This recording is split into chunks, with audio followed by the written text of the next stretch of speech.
On veut plus là-haut. Le pays doit venir. On veut plus là-haut. On veut plus. Voilà. Notre spéciale mission, Jacques Roger Show, sur NRI Radio. Alors, nous avons donc en direct le président du Fonds populaire ivoirien, monsieur Pascal Afing-Guessan. Voilà. Bonjour, monsieur Pascal Afing-Guessan, comment allez-vous? Bonjour. Voilà. Pascal Afing-Guessan, ça fait pratiquement bientôt au moins 10 ans, je pense, que vous êtes un habitué certainement à nos émissions. Encore une fois, nous vous en remercions. Alors, pour aller donc très rapidement, monsieur Pascal Afing-Guessan, nous allons donner peut-être une petite minute, bien 2 minutes, pour vous adresser aux Africains, aux Ivoiriens et à vos militants qui sont très très nombreux en ligne et qui vous écoutent.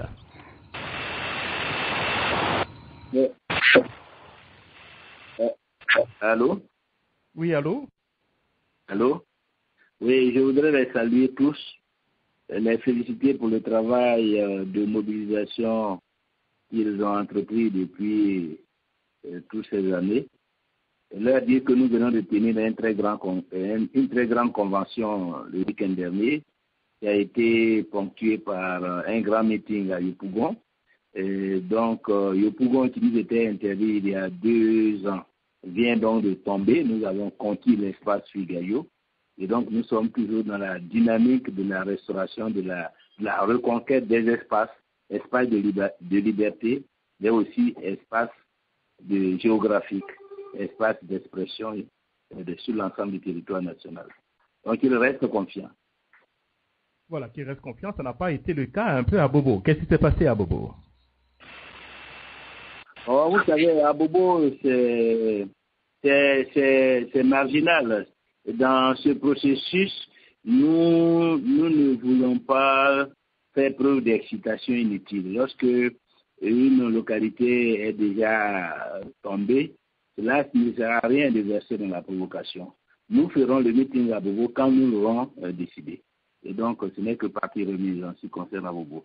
Nous allons conquérir progressivement tous ces espaces sans violence, sans provocation, mais une marche pacifique, non violente, ferme, déterminée, et nous sommes persuadés que l'objectif sera atteint. Alors, vous avez fait pratiquement un peu le tour donc de la Côte d'Ivoire profonde, et la semaine dernière, vous étiez donc à Abidjan. Abidjan qui est considéré comme l'un des fiefs donc de votre parti politique. Alors, est-ce qu'on peut dire que le Front populaire ivoirien demeure toujours un peu, permettez-moi l'expression, un peu donc le roi d'Abidjan?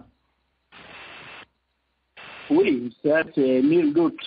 Surtout après toutes les meurtrissures que les populations abidjanaises ont vécues. Elles sont plus que jamais déterminées à faire le changement, à restaurer la Côte d'Ivoire avec le Front populaire ivoirien. Nous l'avons senti dans tous les meetings que nous avons organisés depuis Koumassi jusqu'à Yopougon, en passant par Port-Boué, Marcory, Trècheville, Adjamé, Cocody, Bingerville. Partout nous avons senti le peuple de Côte d'Ivoire, la population abidjanaise mobilisée aux côtés du Front populaire ivoirien. Est-ce qu'ils ont pratiquement les mêmes préoccupations aujourd'hui? Allô? Allô, est-ce que vous entendez? Est-ce qu'ils ont les mêmes préoccupations aujourd'hui, les populations de l'intérieur et d'Abidjan? Oui, les préoccupations sont les mêmes. La grande préoccupation des Ivoiriens aujourd'hui, c'est d'abord la paix, la sécurité, la restauration de la démocratie, la lutte contre la cherté de la vie, le progrès social. Donc, c'est vraiment des préoccupations à la fois d'ordre moral et d'ordre économique que les populations de Côte d'Ivoire, dans leur grande majorité, éprouvent.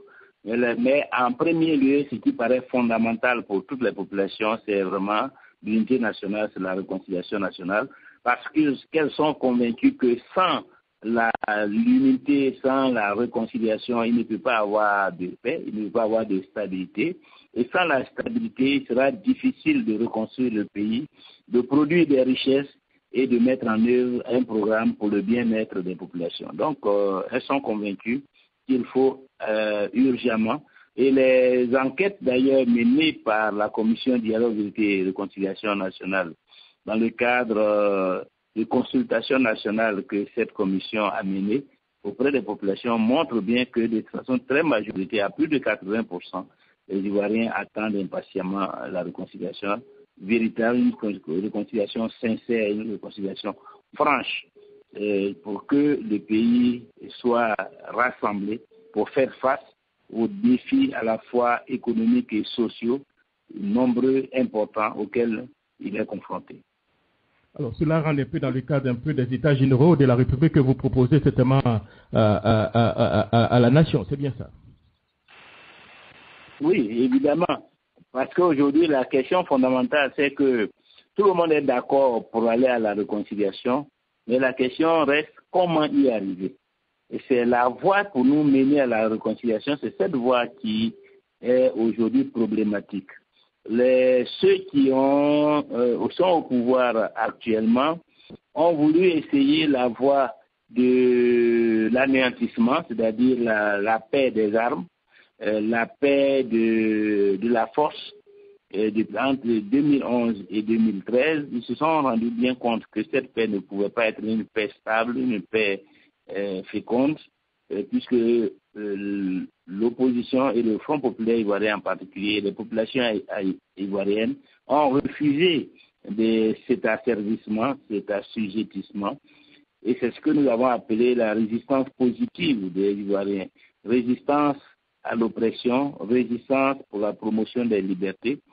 Et donc aujourd'hui, ils ont voulu aussi utiliser l'instrument de la justice, mais une justice à leur service, une justice que toutes les organisations internationales ont qualifiée de justice à sens unique, de justice des vainqueurs.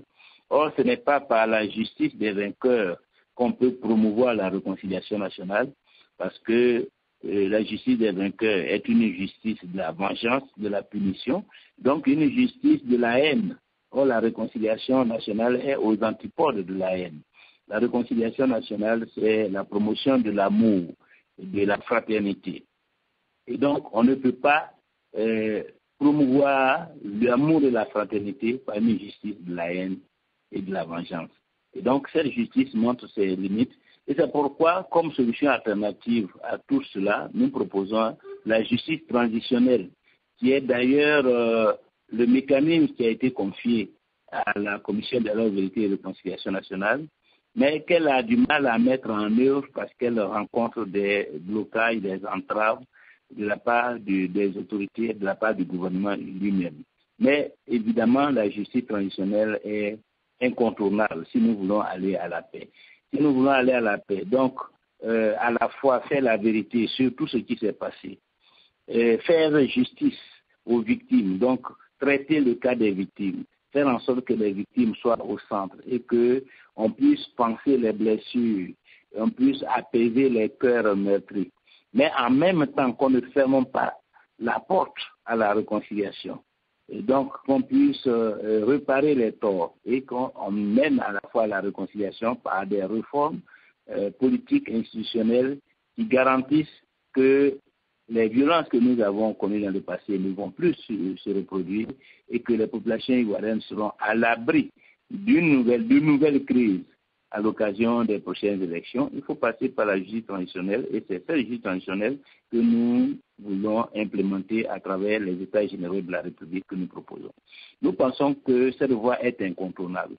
Quel que soit le temps que cela va prendre, mais tout le monde, tous les acteurs politiques, les autorités gouvernementales se rendront bien compte que la seule façon de donner un avenir à la Côte d'Ivoire, de faire en sorte que ce peuple se rassemble, c'est de passer par les États généraux de la République pour refonder le consensus national, pour réconcilier les cœurs et pour refonder, restaurer toutes les valeurs de liberté, de démocratie, de justice et en tout cas créer les conditions d'une nouvelle prospérité économique et sociale. Vous n'avez pas l'impression que le Front populaire ivoirien est un peu scellé dans cette démarche, hein? Vous avez parlé donc d'une plateforme de l'opposition. Quel était donc l'objectif alors? Les gens se sont posé la question de savoir pourquoi le Front populaire ivoirien ne rejoindrait pas donc le CDP, hein, qui rassemble déjà près de 11 partis. Oui, mais nous l'avons dit au gouvernement que notre refus de rejoindre ce qu'ils ont appelé le cadre permanent de dialogue, CPD, n'est nullement lié à la qualité des partis qui sont représentés, mais est fondamentalement lié à la démarche, à la vision de ce cadre et à la démarche qu'elle entendait utiliser pour faire face aux problèmes qui se posent au pays. Nous n'avons pas la même vision, nous n'avons pas la même démarche. C'est pourquoi nous avons refusé de rejoindre le cadre. Parce que pour nous, dans la situation actuelle, il faut dissocier les effets de la crise. Effets qui se déclinent en arrestation et détention arbitraire, au fait que des centaines de milliers d'Ivoiriens sont à l'heure actuelle en exil, au fait que des domiciles sont occupés par des partisans du régime de façon illégale, arbitraire, que des comptes soient gelés, qu'une politique de rattrapage menée dans les administrations publiques et parapubliques oblige plusieurs cadres proches du président Laurent Gbagbo ou militants du Front populaire ivoirien au chômage. Et donc, un certain nombre de toutes ces situations qui sont les conséquences de la crise, qui résultent de ce qu'il y a eu une confrontation et qu'un camp a gagné et qu'il entend donc, il s'est engagé dans une logique punitive, dans une chasse aux sorcières. Nous disons que ces questions-là, nous devons les régler dans le dialogue avec le gouvernement. Parce que ce sont des questions dont la solution se trouve entre les mains du gouvernement et qui intéressent au premier chef les partis de l'opposition et leurs cadres. Même si ces questions ont une portée nationale, mais c'est d'abord ce sont des questions personnelles, des questions localisées à la situation des cadres des partis de l'opposition. Maintenant, une fois qu'on a réglé cela, on va décrisper. Il n'y aura plus de contentieux entre le gouvernement et l'opposition. On va restaurer un minimum de confiance. On va apaiser la situation politique nationale. Et à partir de ce moment, on va pouvoir s'asseoir ensemble pour parler de la crise elle-même, des raisons qui ont conduit à la crise, des causes profondes de la crise, les problèmes qui divisent les Ivoiriens et qui font qu'ils ne se sont pas entendus ni sur les règles électorales, ni sur la Constitution, ni sur les questions de nationalité, ni sur les questions de foncier rural, et donc ainsi que sur un certain nombre de questions qui touchent à l'administration du territoire, aux libertés, à la démocratie, aux droits de l'homme, au rôle et à la place des partis politiques, dans la stabilité et dans la démocratisation du pays. Et donc un ensemble de questions sur lesquelles nous avons besoin de refonder un consensus, de nous entendre sur les règles qui doivent organiser, les lois qui doivent organiser l'exercice de ces activités. Donc pour ces questions, nous disons qu'il faut un autre cadre, pas un dialogue entre le gouvernement et l'opposition, parce que ces questions sont fondamentales, elles sont même fondatrices de l'État-nation. Donc il faut associer l'ensemble des composants de la nation, et c'est ce que nous appelons les États généraux de la République.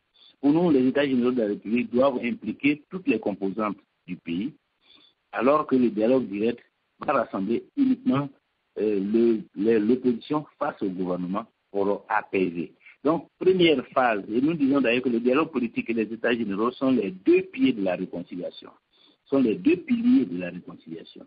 Le premier pied, le premier pas qui doit être fait, c'est le pas du dialogue politique pour décrisper. Et le deuxième pas qui va conduire à la réconciliation nationale définitive, c'est le pas des États généraux de la République pour refonder, pour réconcilier définitivement et refonder. Voilà. Donc voilà notre démarche. Et ce n'est pas cette démarche qui est prévue, qui est mise en œuvre par le CPD, qui veut, dans le cadre du dialogue avec le gouvernement, tout régler de façon, je dirais, unilatérale, à l'insu des autres composants de la nation, sans leur implication, sans leur participation. Nous disons non, que cette façon de régler les problèmes au sommet, dans un dialogue entre pouvoir et opposition, nous savons les résultats que cela a produit dans le passé. Ce ne sont pas toujours des décisions qui sont légitimées par le peuple, par les composantes nationales. Et cela, donc, les prive d'une certaine légitimité, et à la pratique, on se rend compte que ces schémas rencontrent des difficultés parce que le peuple ne s'en est pas approprié. C'est pourquoi nous devons sortir du schéma des arrangements au sommet pour adopter un schéma démocratique, un schéma inclusif. Et nous sommes persuadés que c'est ce schéma inclusif qui permettra d'apaiser la situation en Côte d'Ivoire et de créer les conditions de la réconciliation nationale et donc les conditions de la stabilité politique. Alors, certaines personnes pensent que vous n'êtes pas tellement bien placé pour parler encore de refondation, que la première refondation n'a pas tellement marché et que ça a créé donc les conditions de la crise actuellement en Côte d'Ivoire. Que répondez-vous par rapport à ça? Non, mais la refondation, ce n'est pas la refondation. Ce n'est pas la refondation au profit de qui que ce soit, c'est la refondation de la Côte d'Ivoire. Et c'est la refondation de la Côte d'Ivoire reste une nécessité. Et qu'on le veuille ou pas, que le Front populaire ivoirien soit dans la place ou pas, c'est une nécessité pour le pays. C'est comme le développement. C'est pas parce qu'un parti en a parlé et qu'il a eu des résultats qui peuvent être appréciés comme on le veut, que la question du développement ne se pose plus. Donc la question de la refondation est une question, je dirais, liée même à l'existence de la Côte d'Ivoire. Et nous devons refonder parce que le pays est passé d'une situation de parti unique au pluralisme politique sans se donner les moyens de faire un diagnostic et de refonder les règles de la vie politique et sociale. Voilà. On ne s'est pas donné ce temps-là, on ne s'est pas donné ce moyen. Ensuite, il y a aujourd'hui des défis nouveaux qui se présentent au pays. Le défi de la cohésion nationale, le défi de la lutte contre les irrédentismes, le défi de la lutte contre les communautarismes, le défi de la laïcité de l'État, le défi de l'éthique républicaine, des valeurs de l'implémentation des valeurs de la République, le défi donc de la fondation d'un État-nation démocratique, où la citoyenneté va être au centre de la vie politique. Donc, il y a ces défis qui se posent à nous. Et donc, il faut refonder l'ensemble de l'organisation institutionnelle, l'ensemble des valeurs qui vont guider les citoyens de ce pays. Il faut se rassembler, examiner toutes ces questions, que les Ivoiriens comprennent qu'aujourd'hui, qu'on soit du nord, du sud, de l'est ou de l'ouest, il y a la seule allégeance à laquelle nous devons nous consacrer, c'est l'allégeance à l'État. Et non les allégeances régionales, les allégeances ethniques. Donc l'État, la citoyenneté, la République doit être véritablement renforcée et au plan même des valeurs auxquelles nous devons nous référer. Et donc cela nécessite vraiment un travail de refondation. Il y a une refondation nécessaire. Aujourd'hui, beaucoup d'Ivoiriens réfléchissent d'abord en homme du Nord, en homme de l'Ouest ou de l'Est, qu'en citoyen ivoirien. On ne peut pas continuer. On a vu ce que cela produit en ce qui concerne le développement et l'histoire du pays. Donc, il faut sortir de cette logique. Nos institutions, aujourd'hui, nous avons un système politique qui n'a pas fondamentalement changé malgré la Constitution de 2000. Le présidentialisme reste fort. Beaucoup de gens se posent des questions. Est-ce qu'il faut aller vers un système parlementaire? Comment atténuer le présidentialisme? Comment renforcer les pouvoirs de l'Assemblée nationale? Comment mieux faire participer les populations, je dirais, à la gestion du pays? Comment organiser la décentralisation? Comment lutter contre les disparités régionales? comment faire en sorte que les frustrations liées au fait que certaines régions se sentent en retard par rapport à d'autres, que ces frustrations soient atténuées. Toutes ces questions ont besoin d'être réglées dans le cadre d'une refondation de notre politique d'organisation du territoire, de décentralisation, de répartition des richesses nationales. Et donc, la refondation est une nécessité aujourd'hui et il faut seulement bâtir un programme de refondation qui soit un programme pertinent, un programme qui prend en compte effectivement les aspirations des Ivoiriens, les réalités du pays, les défis que le pays a à surmonter, de manière à ce que demain, au pouvoir, le Front populaire ivoirien soit en mesure de transformer la Côte d'Ivoire, de bâtir un pays moderne, un pays démocratique et un pays prospère. Voilà, vous avez parlé un peu donc de la Constitution donc ivoirienne. Certaines personnes pensent qu'il faut donc modifier au moins des articles donc de la Constitution avant donc d'aller aux élections. Est-ce que la Constitution ivoirienne aujourd'hui a réglé le problème donc de succession, sachant que le chef de l'État, M. Alassane Dramane Ouattara, est souffrant. M. Soro Guillaume a été élu président de l'Assemblée nationale alors qu'il n'avait pas du tout 40 ans. C'est en fonction des accords donc, de l'INAS de Ouagadougou. Quelle est réellement donc la position du Front populaire ivoirien par rapport à ces deux points? Oui, évidemment, le constat que nous pouvons faire, c'est que depuis 2002, la Constitution a été à plusieurs reprises piétinée, agressée et mise de côté. Le dernier exemple, enfin l'exemple le plus caricatural, c'est l'élection présidentielle de 2010. Elle s'est faite sans le respect des règles d'éligibilité à la présidence de la République.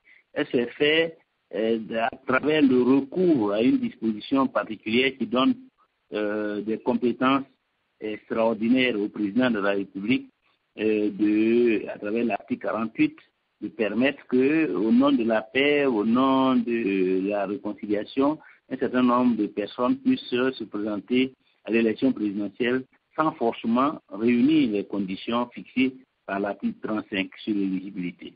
Donc, ça veut dire que nous avons un gros problème avec la Constitution ivoirienne.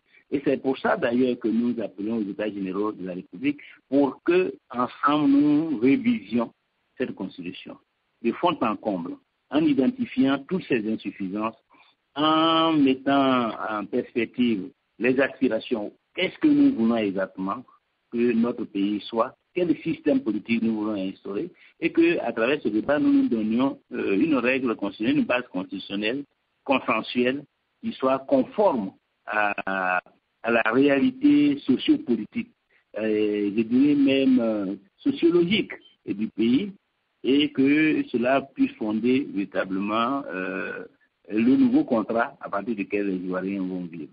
Donc, ça veut dire que dans la situation actuelle, la question reste d'actualité. Comment nous passons du système du passé récent, qui a été un passé de division, même autour de la Constitution, à un nouveau, au présent et à un nouvel avenir. Voilà. Nous proposons les États généraux de la République.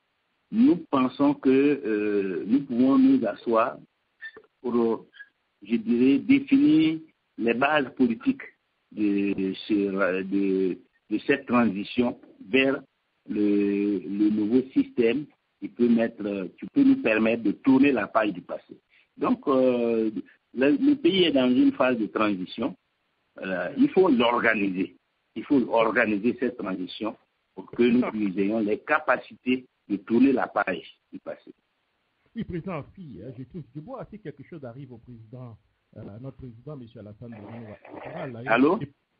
Allô, est-ce que vous m'entendez, Président Fi? Allô? Oui, allez-y.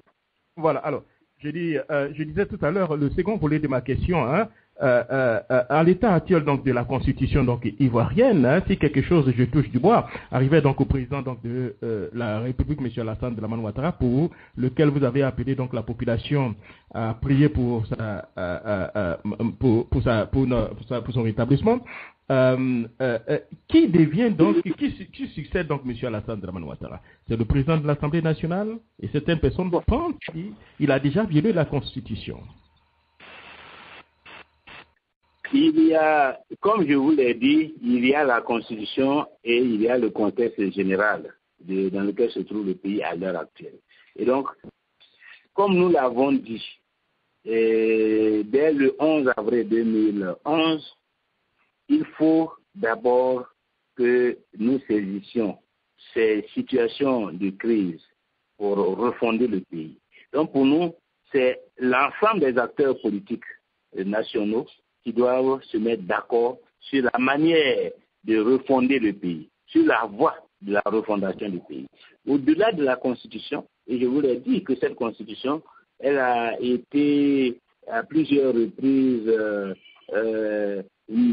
écartée, tournée dans un sens ou dans un autre, interprétée pour pouvoir permettre au pays de faire face à des situations particulières ces 10 dernières années. Par exemple, la situation des élections de 2010. Donc, dans la situation actuelle, pour moi, nous sommes dans une crise politique et donc ce sont les choix politiques des acteurs politiques majeurs du pays qui doivent nous permettre de voir comment mettre en mouvement la Constitution ou mettre en mouvement les institutions pour que le pays sorte de la crise. Donc, je ne vous répondrai pas comme un juriste, parce que je ne suis pas un juriste. Je vous répondrai plutôt comme un homme politique. Je pense que les acteurs politiques ivoiriens ont besoin de se concerter pour apporter une réponse à la question que vous venez de poser. Voilà, c'est clair. Alors, M. Pascal Afingessa, nous allons aller du côté donc de Paris avec le docteur Jean-Aimé Mouketou. Alors, docteur Mouketou, allez-y pour vos questions pour M. Pascal Afingessa. Bien, merci M. Jacques Roger. Je voudrais dire bonjour à M. Pascal Afingessa, que je suis avec beaucoup d'attention sur les réseaux sociaux, Twitter et Facebook. Première question. La nécessité de voir le président Laurent Gbagbo Koudou sorti de la Cour pénale internationale peut-elle, selon vous, être considérée comme le moteur de la réconciliation en Côte d'Ivoire, surtout en ce moment dans la situation actuelle des rumeurs sur l'état de santé du docteur Alassane Ouattara? Telle est ma première question. Oui, évidemment oui, étant donné que le président Laurent Gbagbo est au centre de la crise, de ce qu'on appelle la crise post-électorale. C'est lui qui était le candidat, c'est lui qui était en confrontation électorale avec le chef de l'État actuel. C'est dans ce cadre-là que s'est produite cette crise qu'on appelle la crise post-électorale. Si l'on veut résoudre les conséquences de cette crise, si l'on veut ressouder le tissu social, si l'on veut restaurer l'équilibre politique et social, je ne vois pas comment on peut le faire en ignorant un des acteurs majeurs, de cette crise. C'est pour cela que, et nous le disons, c'est une question de bon sens. Ce n'est même pas une question de politique politicienne, c'est une question de bon sens. Ici, nous voulons une réconciliation franche, sincère, inclusive et totale. Il faut associer le président Laurent Gbagbo. Et donc, travailler à ce qu'il soit libre et qu'il puisse participer à ce processus de réconciliation. Bien, merci. Dernière question sous forme de deuxième question. Sans un rapport avec la situation internationale, vous avez suivi, je sais que vous êtes très bien informé, le départ de M. Viktor Yanukovych.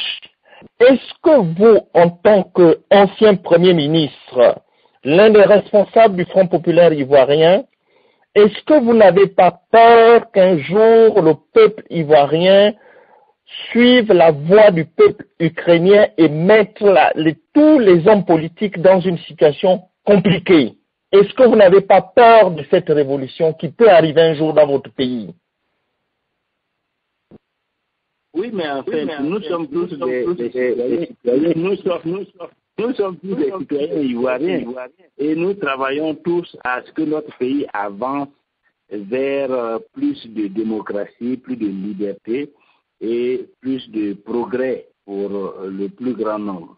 Et donc, c'est pour cela que nous avons une responsabilité de travailler à l'encadrement des populations pour que cette recherche du bonheur collectif se fasse dans la paix et dans la stabilité, et non dans la violence, dans les meurtrissures, dans, je dirais, la destruction. Donc nous, en tant que parti, c'est cela notre démarche, et nous espérons pouvoir progresser et faire aboutir cette lutte-là en gardant de façon permanente la confiance des Ivoiriens. Et comme nous l'avons dit au cours de ces derniers temps, nous voyons bien que cette démarche-là prospère. Puisque hier, on a tenté de nous anéantir, nous avons résisté. Mais nous avons résisté, c'est-à-dire que les Ivoiriens sont restés à nos côtés. Ils nous ont soutenus dans cette lutte pour rester debout. Nous pouvons dire que nous avons fini cette première phase que nous avons appelée la phase de la résistance positive. Depuis la fin de l'année 2013 et le début de cette année 2014, nous considérons que nous sommes dans une deuxième phase, qui est la phase de la restauration, et que j'ai qualifiée de restauration progressive. Vous avez suivi avec nous les tournées que j'ai effectuées à l'intérieur du pays. Je viens aussi de presque terminer donc les 3/4 des communes d'Abidjan. Là aussi, les communes sont tombées. Hier, il nous était pratiquement impossible de tenir des meetings. Aujourd'hui, cela est une réalité. Donc, ça veut dire que nous avons, en termes spatial, nous avons progressé. Nous venons même de tenir un meeting à Yopougon où, il y a 2 ans, le meeting a été dispersé. Nous avons connu même une perte en vie humaine. Aujourd'hui, Yopougon est tombé. Nous avons pu tenir le meeting. Demain, je poursuis au centre du pays et au nord du pays. Et partout, il s'agit de rassembler les Ivoiriens autour de nous, autour de notre démarche et autour de nos objectifs. Donc, nous pensons que progressivement, nous sommes en train de restaurer la normalité politique et sociale dans le pays. De manière à ce que, d'ici 2015, lorsque l'heure du grand rendez-vous électoral va sonner, le Front populaire ivoirien soit en mesure de passer à la 3e phase que nous avons baptisée de la phase de la reconquête définitive. Donc, c'est un processus dans lequel nous sommes engagés. Et nous voulons, par ce processus, justement éviter l'hypothèse que vous évoquez, à savoir le désespoir qui peut pousser les Ivoiriens dans la rue, dans les conflits, dans la bagarre et donc dans la destruction. Nous voulons éviter cela aux Ivoiriens et nous pensons qu'il y a une autre voie, pour arriver au changement, à des changements profonds, pour arriver à la refondation de ce pays en utilisant la démarche pacifique, en utilisant la démarche politique. Et je crois que la Côte d'Ivoire a fait l'expérience de ceux qui ont voulu utiliser les armes pour instaurer la démocratie. Depuis 2002, ils ont pris les fusils. Il y a eu une rébellion. Mais on voit bien le résultat. Ça a été la déchéance, la décadence pour le pays. Donc les Ivoiriens ne sont plus prêts à retourner dans cette expérience de la violence. Ils veulent donc avoir des leaders politiques qui sont capables de mettre en mouvement une démarche non violente, une démarche politique, mais une démarche persévérante, une démarche ferme, une démarche rigoureuse, une démarche audacieuse, une démarche responsable pour faire tomber toutes les barrières sur la voie de la refondation. Voilà. Merci, docteur Jean-Aimé Mouketou. Nous allons certainement revenir vers vous, c'est vers la fin de l'émission. Nous allons aller dans l'État du Maryland avec le pasteur de Dr Nda. Pasteur Nda, allez-y pour vos 2 questions. Alors, pasteur Nda, est-ce que vous nous entendez depuis l'État de Maryland? Alors, puisque nous sommes dans l'État de Maryland, nous allons rester prendre donc la question donc, de M. Gustave Biaka, depuis donc l'État de Maryland. Gustave, allez-y. Merci beaucoup, mon cher frère Jacques Roger. Je voudrais dire un bonsoir au président Afi, à mon président. Je voudrais d'abord lui dire sincèrement merci parce que je soutiens sa démarche. Et sur les réseaux sociaux, nous nous faisons savoir à qui veut nous entendre.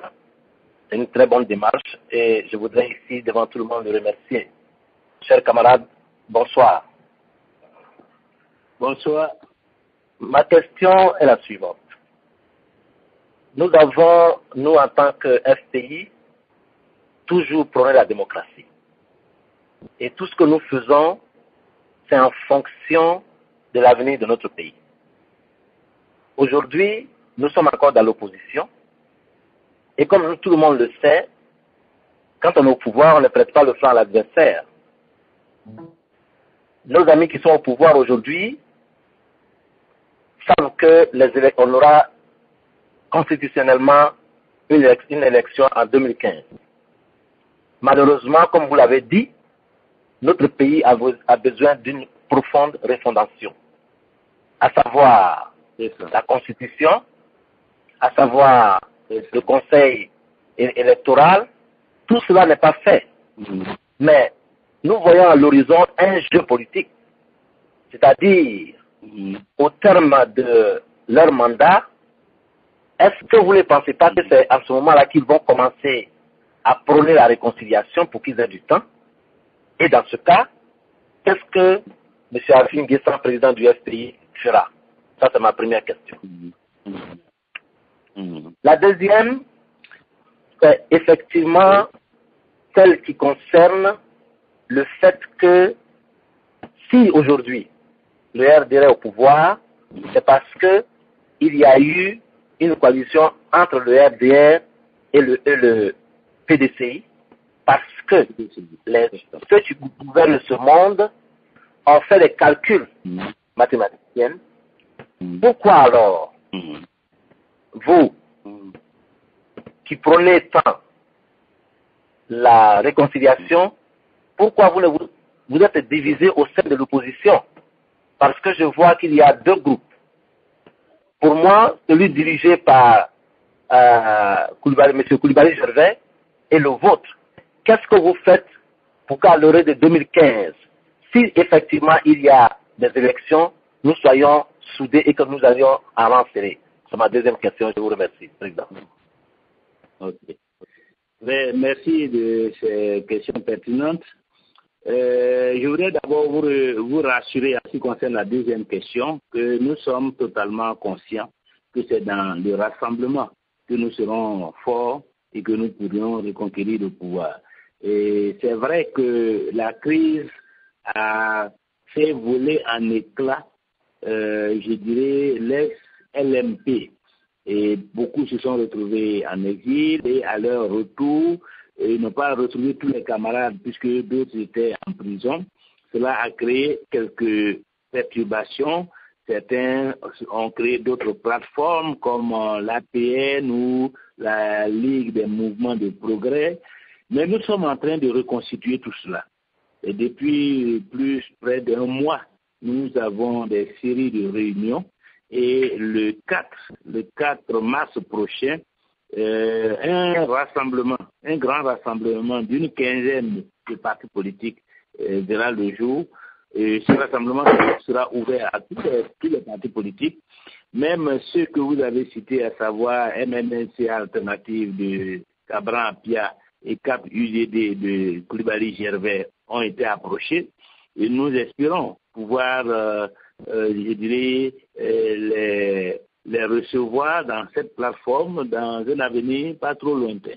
Ils étaient représentés à notre convention, ils ont délivré des messages de rassemblement à l'ensemble des délégués réunis. Donc la volonté d'appartenir à une même plateforme pour pouvoir travailler ensemble de façon unitaire à relever tous les défis de la démocratie, cette volonté existe et nous pensons pouvoir la concrétiser dans les semaines à venir. Mais il faut aller plus loin que ces mouvements et partis qui ont été avec nous hier autour du président Laurent Gbagbo et que nous voulons rassembler aujourd'hui pour continuer la lutte. Il faut aller au-delà. Il faut aller vers tous ceux qui aujourd'hui mettent en avant l'intérêt national qui est menacé, l'avenir de la Côte d'Ivoire qui est hypothéqué. Il faut aller vers cela, qu'ils soient proches du PDC, qu'ils soient proches du RDR, s'ils comprennent qu'aujourd'hui, la logique dans laquelle ceux qui sont au pouvoir nous ont engagés est une logique suicidaire, que la politique de rattrapage est un vrai virus pour la société ivoirienne et qu'il faut en sortir. que les libertés sont piétinées, donc ont besoin d'être restaurées, et que la bonne gouvernance fait défaut à l'heure actuelle, et que le pays en souffre, et que une politique sociale hardie a besoin d'être mise en œuvre. Tous ceux qui épousent ces idées, tous ceux qui veulent la promotion des libertés, de la démocratie, de la justice, tout cela, nous avons l'obligation de travailler en leur direction pour les rassembler, individuellement comme collectivement, pour que nous soyons forts. Parce qu'aujourd'hui, le premier défi du pays est d'abord le défi de l'unité, du rassemblement, de la refondation au plan politique, au plan institutionnel et au plan économique du pays. Et donc, pour ce travail de refondation, toutes les forces politiques sont nécessaires. Et le rassemblement de toutes ces forces-là sera la garantie du succès de cette politique. Donc, nous sommes ouverts. Vous avez certainement noté que nous avons ces dernières semaines rendu visite au président du PDCI, à d'éminents cadres du PDCI. Nous sommes donc en contact avec eux pour voir comment nous pouvons aussi travailler ensemble. Par exemple, la libération du président Laurent Gbagbo, nous avons besoin de rassembler les Ivoiriens. Tous ceux qui constatent que l'incarcération du président Laurent Gbagbo à La Haye est un problème aujourd'hui pour la Côte d'Ivoire et que donc un problème pour chaque Ivoirien, tout cela nous avons besoin de leur concours pour que si nous nous rassemblons, cela ait un impact sur la situation judiciaire du président et qu'il soit libéré pour aider la Côte d'Ivoire à se réconcilier et à avancer. Donc, je voudrais vraiment vous rassurer sur les deux questions que vous avez posées. Le rassemblement de l'opposition est en cours et ensuite, en ce qui concerne l'échéance de 2015, sachez que nous nous y préparons. Est-ce que ces élections-là pourront se tenir? Est-ce que le pouvoir ne fait pas du dilatoire pour nous mener jusqu'en 2015 sans que les problèmes qui peuvent perturber les élections soient encore, sans que ces problèmes soient réglés? Nous travaillons pour que justement ces problèmes soient réglés avant 2015. Et nous pensons qu'à l'heure actuelle, il n'est pas encore trop tard pour, disons, gagner des élections apaisées et transparentes et crédibles. Le pays a encore une marge pour pouvoir régler tous ces problèmes, qu'il s'agisse des problèmes de sécurité, avec le démantèlement des DOSO, l'encadrement des FRC, le désarmement et la démobilisation des ex-combattants, la réhabilitation de la police et de la gendarmerie, qu'il s'agisse des problèmes institutionnels comme la réforme de la CEI, toutes ces questions-là, nous pensons qu'il y a encore du temps. Parce que dans nos réflexions, les États généraux de la République que nous avons prévus comme le mécanisme pour régler ces problèmes devrait durer entre 4 et 6 mois. Donc, si nous nous engageons ensemble dès maintenant, d'ici la fin de l'année 2014, nous pouvons avancer notablement sur tous ces chantiers. Nous pouvons en tout cas régler beaucoup de choses et peut-être passer à l'élaboration d'une liste électorale dans le cadre d'une CEI reconstituée. Et en ce qui concerne les questions sécuritaires, ce sont des questions qui peuvent prendre du temps. Mais je pense que si nous nous y engageons fermement dès maintenant, il y a suffisamment de temps pour que d'ici 2015, nous ayons pu progresser notablement sur la question des DOSO, des ex-combattants en particulier. Donc, il n'est pas encore trop tard. Et nous travaillons pour cela. La commission Dialogue, Vérité et Réconciliation nous a reçus aujourd'hui et nous a fait part de ce qu'elle comptait engager une phase délicate de son processus, qui est la phase de la recherche de la vérité sur toutes les violences qu'il y a eu dans le passé. Et pour cette commission, ce passé doit remonter à 1990, le nom de 1990 à 2011. Bon, nous avons noté l'engagement de cette commission, mais nous avons dit qu'il faut des conditions préalables. Et les conditions préalables, c'est ce que nous disons tous les jours. Il faut un environnement de confiance. Il faut un environnement qui rassure tout le monde. À la fois les victimes, pour qu'elles sachent que quand elles vont venir témoigner, elles ne seront pas l'objet d'exactions, de représailles. Un environnement qui rassure aussi ceux qui seraient devant cette commission si leur responsabilité est engagée, qu'elles sachent que leur contribution à la manifestation de la vérité est nécessaire pour diriger le pays, pour apaiser les victimes et pour leur permettre à elles-mêmes, ces personnalités-là, de se resocialiser dans la Côte d'Ivoire nouvelle. Donc, il y a des choses qui sont en cours et elles ont besoin d'être, je dirais, bien ciblées, bien conduites et besoin d'être soutenues par l'ensemble des populations ivoiriennes. Et je pense que nous travaillons dans cette direction.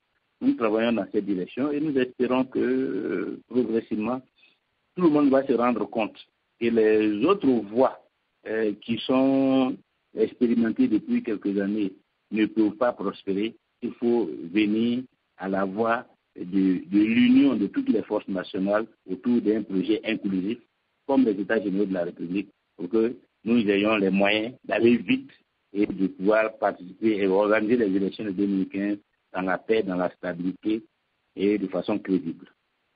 Voilà. Crédible, alors il nous reste un peu de minutes. Alors nous allons aller du côté donc, de New Jersey avec M. Alfred. Comme nous n'avons pas assez de questions, poser une question. Et puis dans l'État de Maryland avec M. Jean-Basile Guetta qui lui est proche donc du RDR. Alfred est proche donc du FPI. Alfred, allez-y pour votre question. Ok, merci Jacques, merci camarade président. Ma question elle est assez simple, une seule question.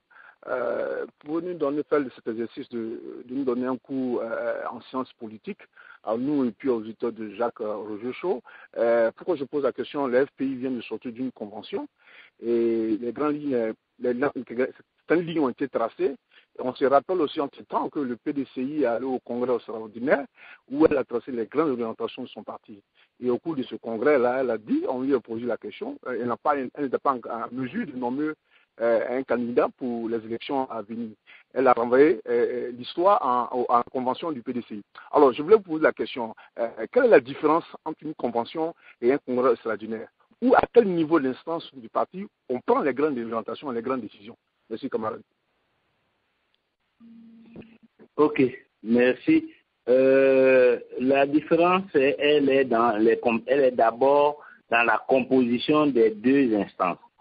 Une convention, en ce qui concerne le Fonds populaire ivoirien, par exemple, est une instance qui réunit les secrétaires généraux de section, les secrétaires généraux de fédération, donc les sections, donc c'est-à-dire dans les tribus, dans les cantons, dans les villages, se trouvent les sections. Les secrétaires généraux donc des sections, les secrétaires généraux de fédération, qui sont les responsables départementaux et 2 de leurs adjoints. Et ensuite, les membres du comité central, les membres du secrétariat général. Donc, ce sont les grands responsables politiques, aussi bien au sommet qu'à la base. Ce sont ces grands élus-là qui se retrouvent à la convention. Alors que le congrès, c'est un ensemble de délégués. Ça ne s'arrête pas seulement à ceux qui viennent à la convention. En plus de ceux qui viennent à la convention, vont s'ajouter des délégués à la base. Donc, chaque base va désigner des délégués qui vont venir s'ajouter. Donc, c'est une population plus importante.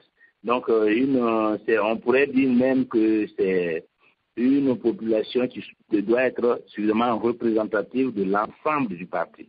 Donc, voilà donc du point de vue de la composition. Maintenant, du point de vue des compétences, le Congrès est l'instance suprême du parti. C'est-à-dire celle qui a toutes les compétences, tous les pouvoirs. Le pouvoir notamment, par exemple, le pouvoir de dissoudre le parti, le pouvoir de modifier les textes du parti, le pouvoir d'élire le président du parti et les autres organes du parti. Alors que la Convention n'a pas ces compétences-là. La Convention n'a pas les compétences de dissoudre le parti, d'élire un président, et même de modifier les textes. La Convention peut faire des propositions de modification des textes. Alors, mais la Convention peut se pencher sur toutes les questions d'ordre stratégique, sur la stratégie adoptée par la direction du parti, sur le programme mis en œuvre par la direction. La Convention peut apprécier tout cela. La Convention peut donner de nouvelles orientations pour renforcer l'action de la direction du parti. Bon. Maintenant, par rapport à un pré-congrès. Un pré-congrès, c'est vraiment, comme son nom l'indique, une instance préparatoire d'un congrès. Donc, en général, on l'organise souvent pour déblayer un peu le travail du congrès. Quand on pense, pour des raisons tactiques, qu'il y a beaucoup de problèmes dans un parti politique et que cela nécessite un travail préparatoire de manière à ce que le congrès puisse se tenir sans risque de déchirure, par exemple, sans risque de débats houleux qui peuvent fragiliser l'organisation. Souvent, on fait un pré-congrès pour délester, pour aborder un certain nombre de questions, pour donner l'occasion aux militants de d'élaguer un certain nombre de frustrations, de revendications, de manière à ce que le congrès soit en fait une grande fête qui permette de sceller l'unité des militants autour de leurs instances, autour de leurs dirigeants. Donc voilà un peu les grandes différences. En ce qui concerne le FPI en particulier, bon, évidemment, il y a des variantes selon les partis. Certains parlent de convention, mais peut-être qu'ils n'y mettent pas la même composition et les mêmes compétences qu'au FPI. Mais en ce qui concerne le FPI, voilà ce que je peux dire de la différence entre la convention et le congrès. Voilà, merci beaucoup pour cette précision. Hein. Voilà, nous allons aller donc du côté de M. Jean-Basile Ngueta, qui lui est proche donc du RDR. Ngueta, allez-y pour votre question. Alors, M. Jean-Basile Ngueta, hein, bon, si nous ne l'avons pas, nous allons du côté de New York avec M. Lucien Kouassi, hein, donc vice-président donc, de l'Union donc, des Ivoiriens. Je suppose qu'il intervient ici en tant que M. Lucien Kouassi. C'est bien ça. M. Kouassi, comment allez-vous? Hein? Oui, je vais très bien. C'est bien de le préciser, j'interviens en tant que M. Lucien Kouassi. Voilà. Alors, bonsoir, M. Pascal Afingessa. Bonsoir. J'avais deux questions. Vous avez déjà répondu à la première, à savoir, j'ai voulu vous demander la réconciliation. Lorsque vous parlez de réconciliation, quelle est la période historique, c'est-à-dire dans la période dans le temps. Et vous avez dit que à travers votre rencontre avec la CDVR, il s'agit de la période de 1990 jusqu'à 2011, n'est-ce pas? C'est ça. Voilà, donc vous avez répondu à cette partie de la question. Alors, nous savons que les élections de 2010, les conditions n'étaient pas réunies, néanmoins votre parti a accepté d'aller aux élections. Alors, l'un de vos militants vous a posé la question tout de suite. Alors, est-ce que vous pensez que cette fois-ci les conditions seront réunies? Parce que pour moi, chaque jour que Dieu fait qu'un Ivoirien est attaqué, agressé dans son propre pays, pour moi le pays n'est pas en sécurité. Alors, vous pensez, généralement je suis optimiste, mais est-ce que dans ce cas-là, vous pensez vraiment que le pays sera sécurisé afin que des élections libres et transparentes puissent avoir lieu? Ça, c'est la première question. Il ne s'agit pas seulement de penser, il s'agit surtout d'agir pour que le pays soit sécurisé et que les élections à venir se passent dans un environnement apaisé et transparent et crédible. Et pour ne pas répéter les erreurs de 2010 et pour ne pas causer les mêmes conséquences qu'en 2010. Donc tout le monde a bien vu que le fait que nous soyons allés aux élections alors que les conditions ne sont pas totalement réunies, tout le monde a vu les conséquences graves que cela a produit et la situation dramatique dans laquelle se trouve le pays actuellement. Avec des millions de réfugiés au départ, aujourd'hui ils sont quelques centaines de milliers, des millions de réfugiés, un pays en lambeaux, et tout ce que cela comporte. Donc je crois que tout le monde a vécu cela. C'est encore frais dans les mémoires. Ce n'est pas une ancienne histoire. C'est l'histoire présente de notre pays.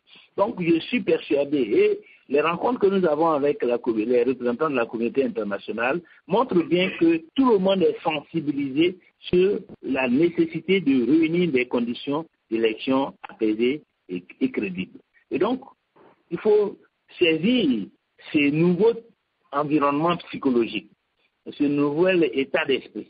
Parce que hier, lorsque nous parlions de désarmement, beaucoup de gens considéraient que ce n'était pas une nécessité et que les élections pouvaient se tenir sans forcément qu'il y ait un désarmement effectif. Mais je crois qu'aujourd'hui, tout le monde a compris. Et quand nous rencontrons les représentations diplomatiques, nous sentons une grande sensibilité sur ces questions-là. Et donc, nous allons agir.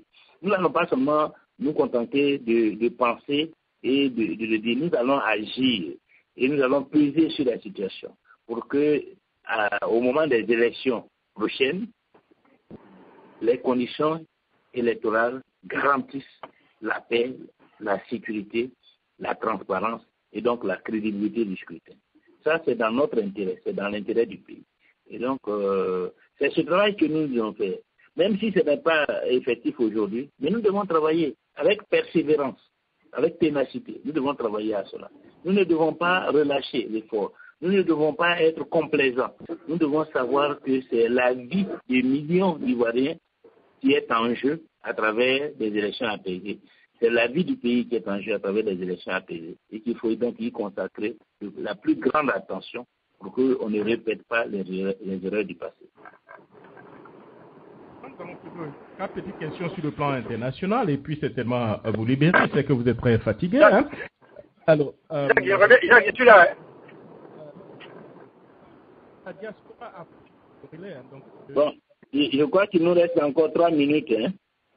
Bon, est-ce que vous pouvez nous accorder au moins peut-être 5 petites minutes encore de plus? Alors, je vais vous poser la question. Hein. La diaspora a pris donc le relais donc, de la lutte lorsque votre parti a été donc décapité, on peut le dire. Hein. Aujourd'hui, la question que je vous pose, quelle place stratégique va désormais occuper donc cette diaspora dans votre dispositif de reconquête donc du pouvoir et dans le rayonnement donc de votre parti donc à l'international? Bon, vous savez que notre sensibilité à la question de la diaspora ne date pas d'aujourd'hui. C'est le président Gbagbo lui-même, quand j'étais Premier ministre, qui nous a instruit de mettre en place au niveau du ministère des Affaires étrangères ce qu'on a appelé la direction des Ivoiriens de l'étranger. Et nous avions même en projet de voir comment trouver un cadre institutionnel qui permettrait à la diaspora de participer à la vie politique et sociale du pays. Et donc, ça veut dire que nous étions, il y a longtemps que la question de la diaspora nous préoccupe. Il y a longtemps que la question de la participation de la diaspora à la relance de l'économie ivoirienne nous préoccupe. Et donc, pour traduire cela au niveau du parti, nous avons nommé récemment une secrétaire nationale chargée de la diaspora et des représentations du FPI à l'étranger. Et donc, c'est dire que nous sommes toujours dans la dynamique d'associer étroitement la diaspora. Nous allons donc multiplier nos représentations à l'extérieur. À l'heure actuelle, nous avons, je dirais, peut-être une quinzaine, une vingtaine de représentations du FPI à l'étranger. Nous pensons pouvoir réaliser d'ici 2015 et porter ce chiffre à près de plus de 80 représentations, de manière à ce que nous puissions être présents sur l'ensemble du globe, sur tous les continents, et que nous puissions donc à la fois avoir des contacts avec tous les Ivoiriens qui sont disséminés à travers le monde, mais aussi nous imprégner des expériences mises en œuvre dans ces pays par à la fois les partis politiques, mais aussi les gouvernements qui gèrent ces États. Parce que aujourd'hui, le monde est un village planétaire.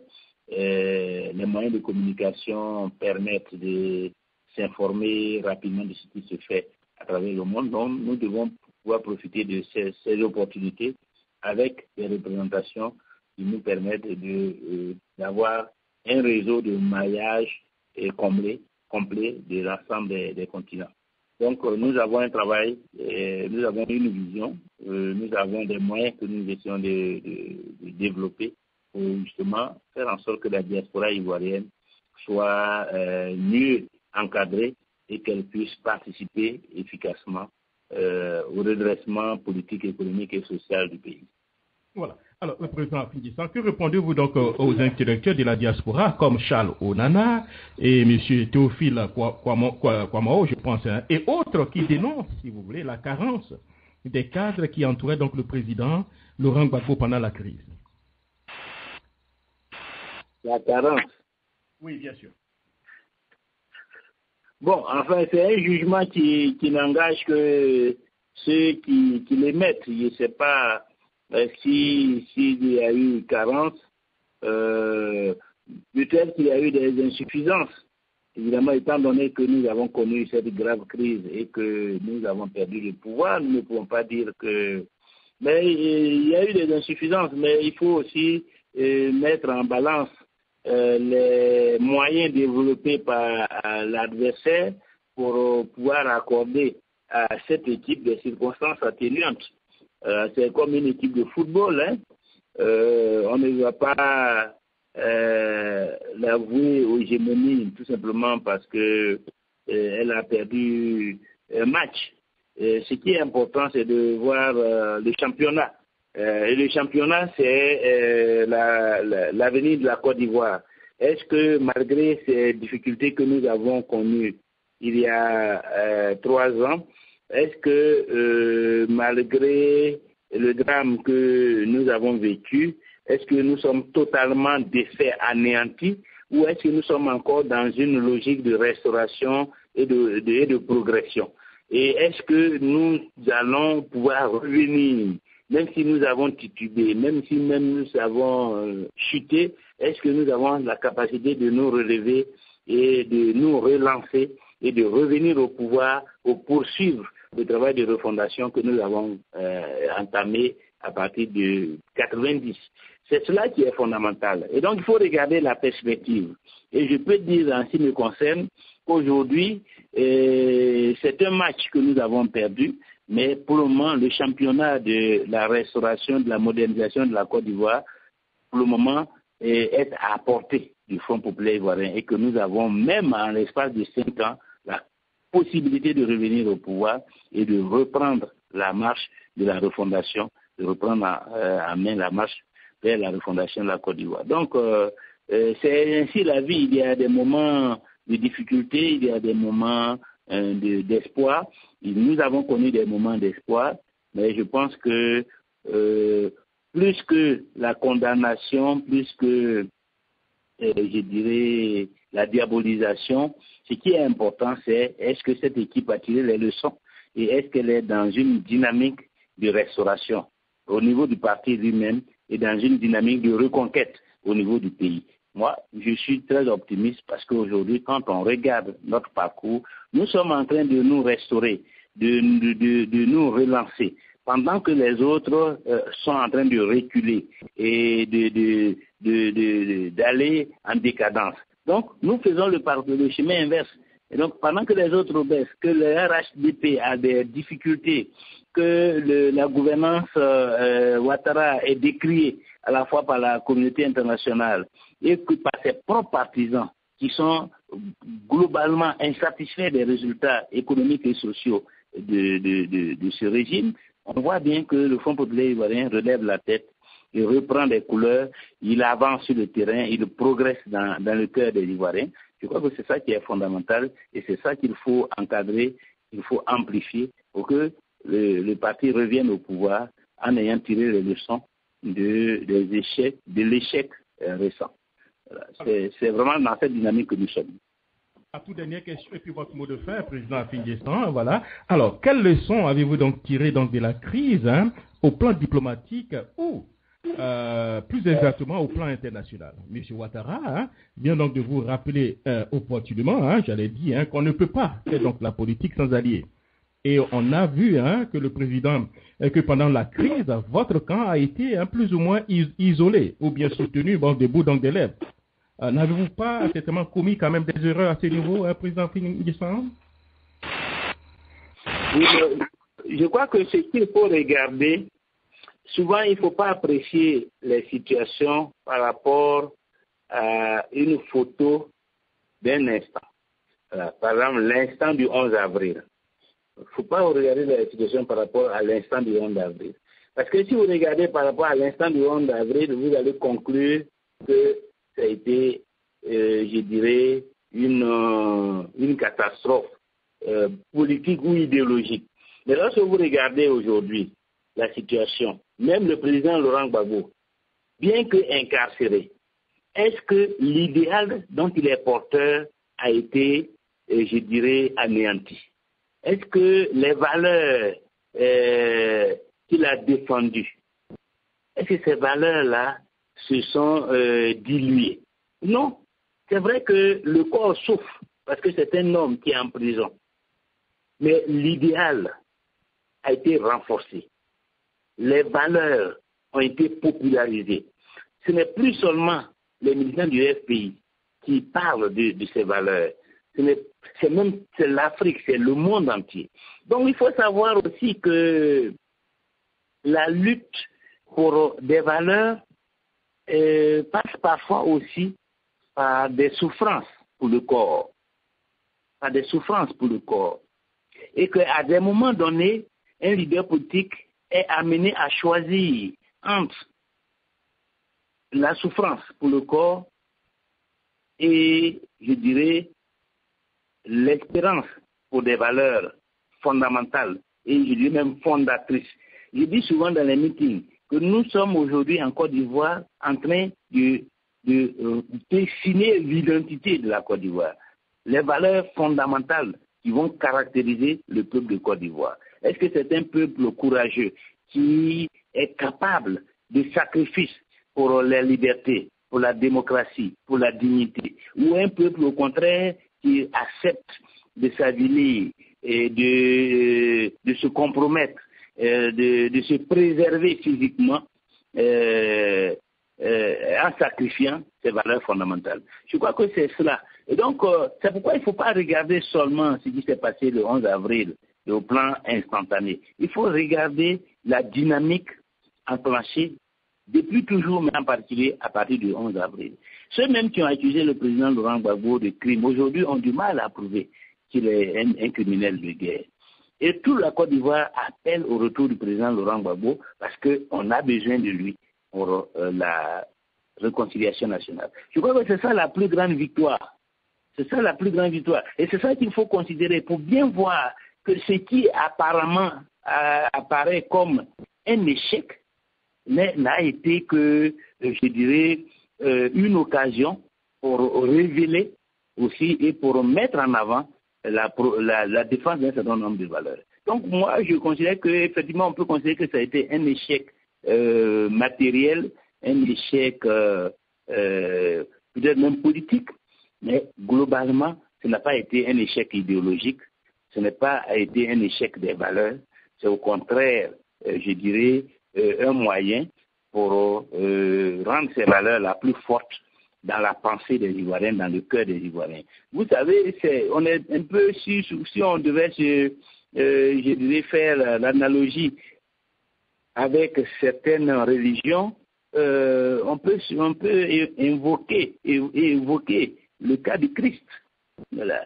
Est-ce que sa crucifixion a été un échec pour le christianisme? La Bible même le dit et Paul le dit, que cela n'a pas été un échec. Parce que s'il n'avait pas été crucifié, le christianisme serait ce qu'il est aujourd'hui. Donc, quand on apprécie une situation comme celle que Jésus a vécue, il ne faut pas l'apprécier dans l'instant. Et lui-même, à Pierre qui lui demandait de ne pas aller à Jérusalem, parce qu'il courait des grands dangers à Jérusalem, qui lui disait cela au mont des Oliviers. Le Christ a dit arrière démon. Pour dire que mon destin et le destin du christianisme se trouve dans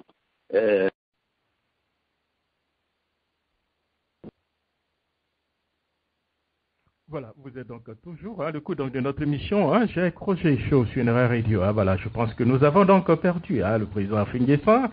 Alors, nous allons aller un peu en musique rapidement, donc le temps donc de la voix. Je pense que je vais profiter, puisqu'on avait voulu certainement permettre aussi à M. Ngueta donc de poser sa question, mais je crois qu'il était dans une mauvaise zone. Alors, M. Ngueta, avant donc certainement d'avoir le président pour une conclusion, vous avez voulu certainement poser votre question. Allez-y, vous pouvez certainement l'articuler le temps donc de la voix. Oui, Jacques, bonsoir et bonsoir aux auditeurs. Moi, en fait, je voulais dire surtout demander au président Assimi Nguessan, on a toujours pointé du doigt les insuffisances de la gouvernance de M. Ouattara. Il en a même parlé tout à l'heure. Alors, donc, quelle est selon lui les suffisances? Sur quel chapitre on pourrait dire que, bon, il y a un certain nombre de satisfactions dans la gestion de M. Ouattara? C'était ça vraiment ma question, Jacques. Allô? Merci beaucoup à M. Ngueta. Voilà, je crois qu'il y avait M. Louès aussi qui avait aussi une question. Allez-y aussi pour votre question, bien sûr, vous voulez faire un commentaire. Vous avez une petite minute, allez-y, Louès. Allô? Allô? Oui, Jacques, vous m'entendez? Oui, nous vous entendons, allez-y. Bon, ma question était quand même assez simple parce que, bon, quand on voit le monde actuel, c'est vraiment qui va lui apprendre ça. Le monde est à peu près bipolaire, là. Bon, d'un côté, nos tuteurs et puis de l'autre côté, d'autres personnes. Et n'eût été, disons, la vigilance des gens de l'autre côté, le président syrien sera soit mort comme le président Kadhafi, soit laé comme le président Gbagbo. Alors, je vous ai demandé au président Kadhafi, est-ce qu'il ne serait pas mieux d'approcher, disons, l'ambassade de la Russie en Côte d'Ivoire ou bien la Chine, ne serait-ce pour avoir leur avis? Allô? Allez-y, oui. Ne serait-ce pour avoir leur avis sur ce qui se passe en Côte d'Ivoire. Je sais qu'ils savent déjà, mais il serait mieux qu'officiellement ils s'expriment pour nous dire, bon, nous avons ce qui se passe en Côte d'Ivoire, parce que les gars, bon, le plan du président Laurent Gbagbo ne paraît plus être judiciaire. Ça a un problème maintenant politique, voire au niveau même international. Et la solution ne peut pas venir avec, disons, la justice de la haie. La solution, à mon avis, peut venir avec le Conseil de sécurité. Quand on sait que, bon, la Chine et la Russie sont membres permanents, j'espère que, bon, leur avis doit compter. Parce que le plan du président Gbagbo, vraiment, je pense que c'est ça judiciaire. Ils n'ont rien à trouver, mais ils le maintiennent là-bas. Donc, c'est politique. Est-ce qu'on ne peut pas approcher ces deux pays-là pour avoir leur avis, pour ne serait-ce que, bon, on n'abandonne pas les Français, et puis, bon, on peut diversifier des amitiés. Il n'y a rien de mal à cela. Bon, tu ne sais jamais quand est-ce que, bon, tu auras un problème qui peut te sauver. Mais est-ce qu'on ne peut pas approcher ces deux pays-là pour avoir leur avis sur ce qui se passe au niveau du président Gbagbo? Voilà mon point. Bon, là, c'est aussi le temps. Bon. Alors, merci beaucoup, monsieur l'OS. Alors, on t'entend tout de rentrer en contact. Alors, je crois qu'il y avait monsieur aussi, le pasteur Aka, qui avait voulu poser une question. Alors, pasteur, allez-y, articulez un peu votre question. Allez-y. Oui, bonsoir, monsieur Jacques. Ma question, c'était de demander au président aussi, parce que très souvent, dans les propos, il parle de désarmement. Et je pense que nous avons été distraits de ce verbe ou de ces adjectifs, et cela nous a entraînés dans la guerre à laquelle nous sommes. Alors, je voudrais qu'il réponde. Qui doit désarmer? Ça, c'est ma première question. Et deuxièmement, quel est le regret aujourd'hui du FPI? Qu'est-ce que le FPI se reproche aujourd'hui par rapport à la crise dans laquelle la Côte d'Ivoire vit? Voilà, c'était mes deux questions.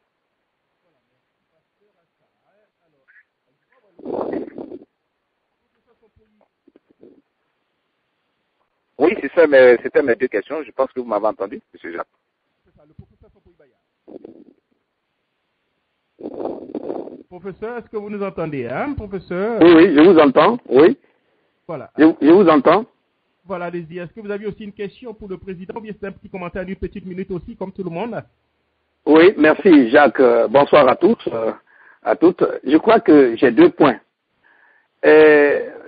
D'abord, quand il a commencé à faire des citations de versets bibliques déjà, il me met déjà sur les nerfs parce que c'est dans cette prière de Jésus là qu'ils sont restés, puis tu vois non, ils ont été trahis. Ça fait un premier point. Deuxième point.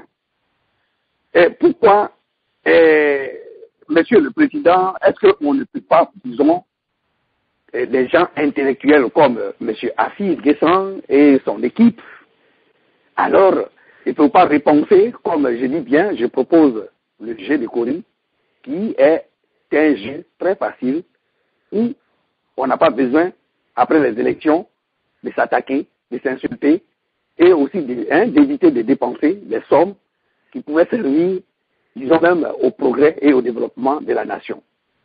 Mais je crois que j'insiste sur le côté de la promotion des valeurs d'ailleurs en laissant nos réalités à nous, nos réalités spirituelles à nous, nos réalités culturelles à nous. Pour ça, la Côte d'Ivoire, c'est pour nous tous. Donc, chacun peut donner son point de vue. Et ça, c'est mon point de vue. Et je crois que j'ai des preuves que je veux bien montrer à M. Assi Nguessan pour qu'il comprenne que ce que je défends, c'est quelque chose de réel et une vérité incontournable. Voilà. Incontournable. À moins que peut-être le fait d'être président d'un parti bien connu, alors cela essaie de me submerger, disons, mon point de vue, ou bien oui, ce que je réclame comme idée. Voilà. Sinon, normalement, est-ce qu'on doit mélanger la politique avec la religion? La manière il a commencé à citer les versets bibliques, moi, franchement, ça me dérange. On a compris votre point. Merci, professeur Sompoyi Baya. Voilà, je crois qu'il est temps aussi de citer aussi un peu les glas aussi. Voilà, alors, on vous a parfaitement compris. Alors, rapidement, on va aller rapidement du côté de nos frères. Le pasteur, nous avons des difficultés pour l'avoir. Je ne sais pas s'il est revenu. Pasteur, est-ce que vous êtes là? Voilà, je pense que nous avons quelques soucis avec le pasteur Nda. Alors, docteur Moketou, je vous ai promis certainement de vous donner un peu le temps d'antenne en une petite minute aussi, un petit point par rapport à ce que vous avez entendu déjà. Allez-y. Oui, Monsieur Jacogé, peut-être c'était mieux de donner la parole aux autres. Moi, je pense que le professeur qui vient de s'exprimer, je lui dis d'abord bonsoir.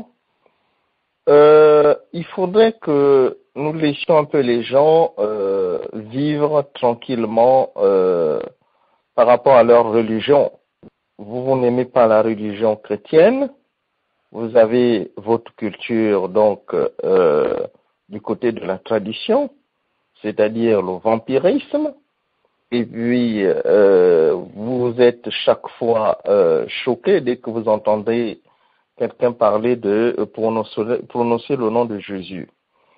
Le pays dans lequel vous vivez, les États-Unis, si vous écoutez les discours de Barack Obama, à la fin de tous les présidents américains, c'est toujours que Dieu bénisse les États-Unis. Moi, je ne sais pas qu'est-ce qui vous a choqué dans le discours du président Afi, parce qu'il a parlé de Jésus, il a parlé de Dieu.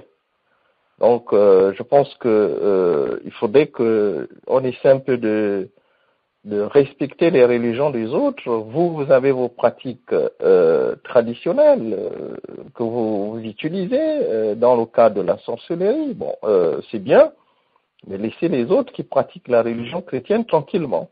Pour revenir sur le discours du président, je pense qu'on reviendra à la fin puisqu'il doit faire son mot il doit présenter sa conclusion. Monsieur Jacogé, c'est bien ça?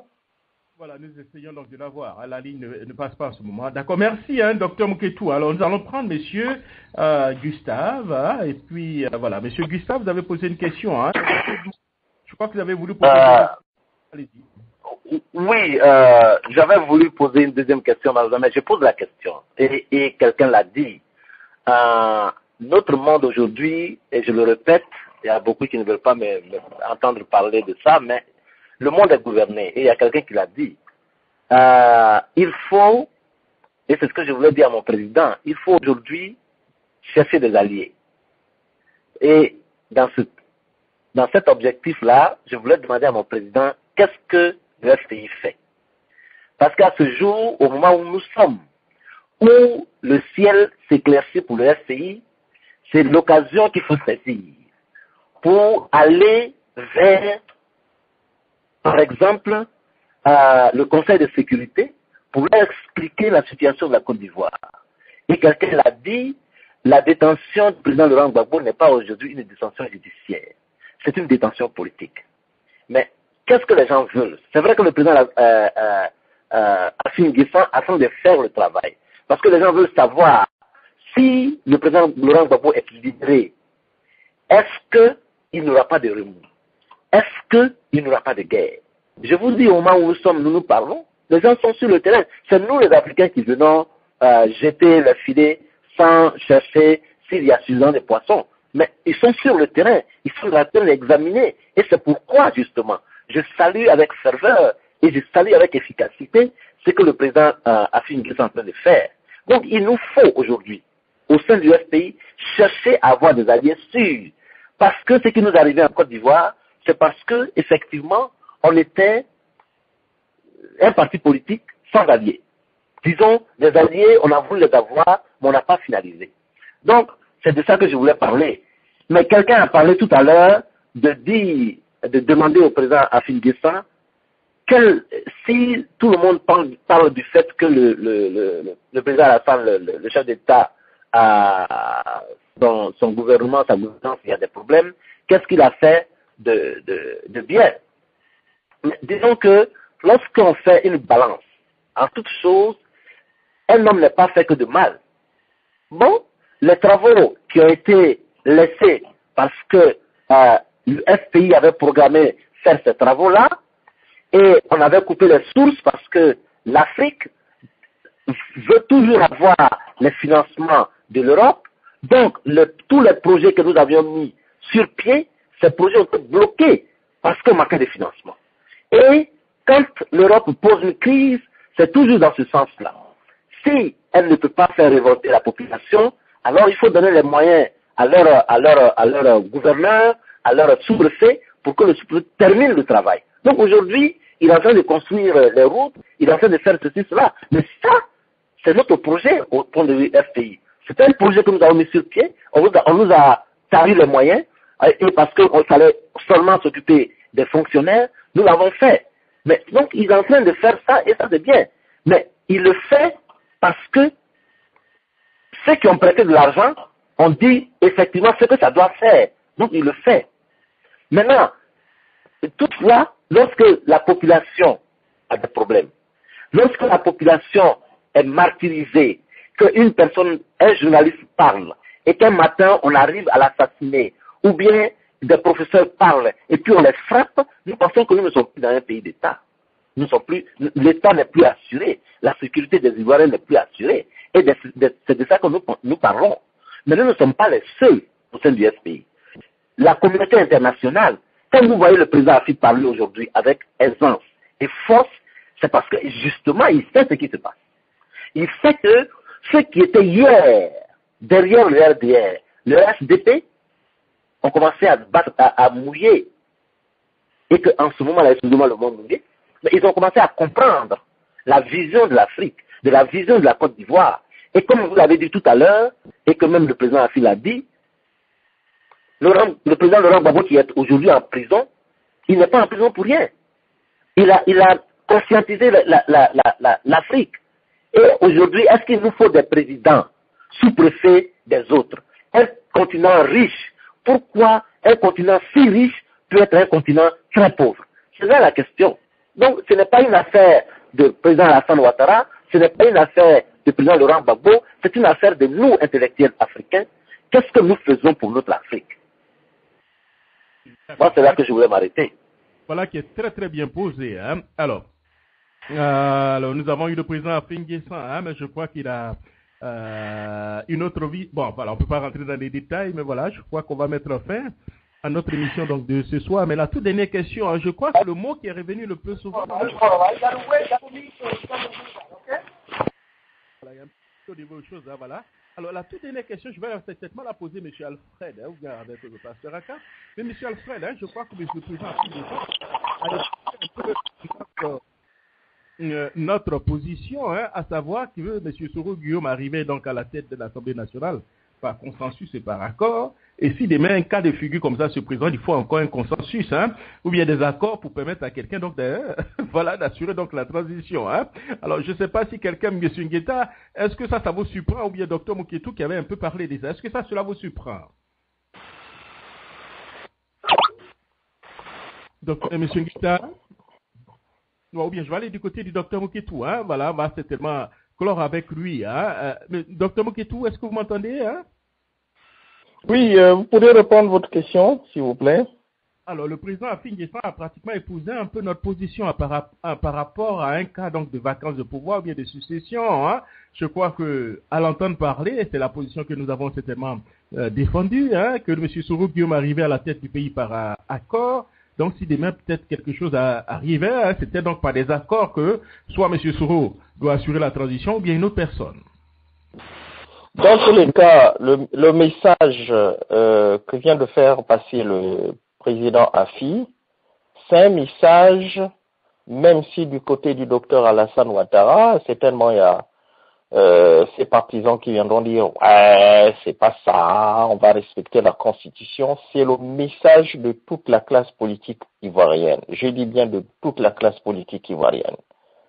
Personne, en ce moment, en Côte d'Ivoire, en dehors des chasseurs criminels en col blanc qui circulent dans Abidjan, qu'on appelle les Dozo, personne d'autre n'acceptera que le Dozo Guillaume Soro assure la transition de votre pays. Et le message, je répète, qui vient d'être diffusé sur vos antennes, c'est un message qui est dans la bouche actuellement de tous les hommes politiques donc de Côte d'Ivoire. Si vous posez la même question dans un couloir au ministre de l'Intérieur aujourd'hui, est-ce que vous êtes d'accord que Guillaume Soro assure la transition? Je suis sûr qu'il vous dira ouvertement qu'il n'est pas d'accord. Vous allez poser la question à Madame Ouattara, évidemment vous direz que c'est la première dame de Côte d'Ivoire, elle vous dira que n'est pas d'accord, ou bien ne sera pas d'accord que Guillaume Soro assure la transition. Vous allez du côté du PDCI, en tout cas, allez-y poser la question à M. Bédier. Je ne pense pas que M. Bédier, il se permettra par exemple d'être derrière M. Guillaume Soro pour soutenir ce monsieur qui n'a jamais respecté la constitution ivoirienne depuis qu'il fait la politique. Il a tout fait pour violer cette constitution pour arriver là où il est. Donc aujourd'hui, je pense que M. Jacques Auger, ce qui est intéressant, comme venait de dire le frère qui vient de s'exprimer, il y a une aisance au niveau de la parole, malgré la menace, parce que certains d'oiseaux qui s'agitent encore, ils n'ont pas encore compris l'évolution, oui, ils n'ont pas encore compris l'évolution de la diplomatie occidentale. J'ai entendu tout à l'heure, il y a quelqu'un qui disait que il faut que le Front populaire ivoirien aille chercher des partenaires. Mais les partenaires existent, ce sont les mêmes partenaires de la Côte d'Ivoire, hein, de la France, ce sont les États-Unis, c'est l'Allemagne, ce sont les autres pays. Ces partenaires sont là, ce sont les mêmes diplomates. Ce que les partisans du docteur Alassane Ouattara ne comprennent pas, c'est que ceux qui les ont soutenus pour arriver là où ils sont, si vous allez les voir aujourd'hui, mais ils ne sont plus totalement derrière eux, parce qu'ils ont fait le bilan de la politique de ceux qu'ils ont installés à la tête de la Côte d'Ivoire. Même au niveau du business, contrairement à ce que j'ai entendu sur vos antennes, ça ne marche pas. Merci, oui. Docteur. On reviendra certainement aux environs donc de 21h. Voilà, si vous êtes encore en ligne, nous allons commenter un peu tout ça. Alors, nous allons donc rendre l'antenne. Hein, voilà, merci. Et puis, rendez-vous aux environs donc de 21h. Pour nos amis hein, qui sont dans la chose, à partir de 18h30, nous allons donc avoir l'honorable David Camara, donc de la Guinée, hein, donc de la NGR. Avec lui aussi, nous allons parler de l'actualité sociopolitique au niveau donc de la Guinée. Merci et à tout à l'heure.